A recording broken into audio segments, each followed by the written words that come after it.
Pinisa ko lang tong atay saka yung bato ng baboy, kidney. At may pinapakulo tayo ditong bias. Ayan. Tapos sa same pan, nag-isa tayo ng luya, bawang at sibuyas.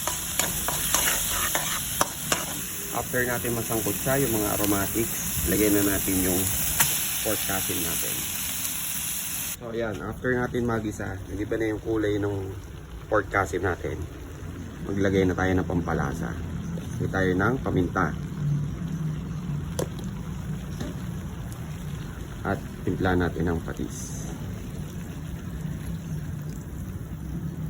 So ilipat lang natin siya dito.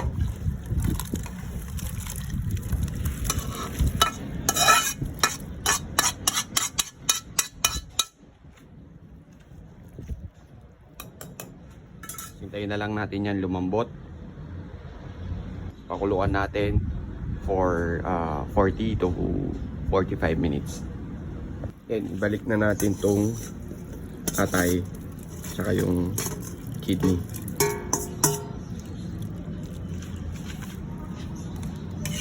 Simmer natin for another 3 to 5 minutes para hindi tumigas itong atay. Since nagisa na rin natin siya kanina, kaya mga 3 to 5 minutes na lang para mag-incorporate lang yung lasa dito sa sabaw natin. Sabay na rin natin tong miswa. So hindi ito yung ordinaryong miswa na nabibili lang natin sa palengke. Huwag natin tipirin mga kabisote. Mga kalahati lang nito yung nilagay ko. Isang kabisote tip nga pala, kapag magtitimpla kayo ng patis para dito sa batchoy natin, huwag nyo munang isasagad yung timpla niya o yung patis. Kasi bakit? Minsan kasi itong miswa natin may natural na alat na siya.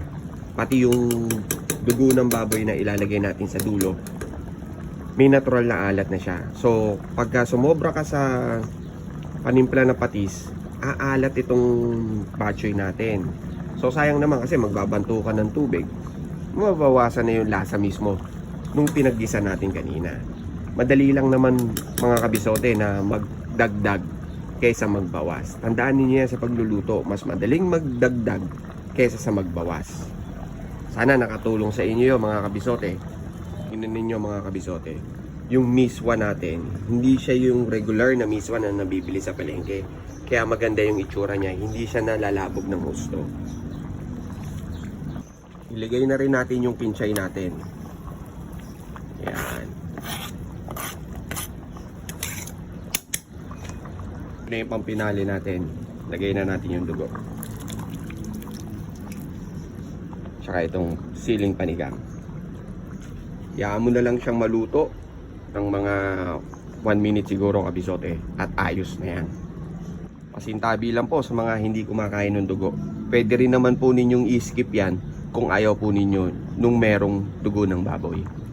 Ayan, makikita mo kung luto na yung nilagay natin na dugo pag naglulutangan na siya. Yan yung diskarte dyan mga kabisote. Huwag mong haluin para hindi siya madurog. Lulutang ng kusa yan.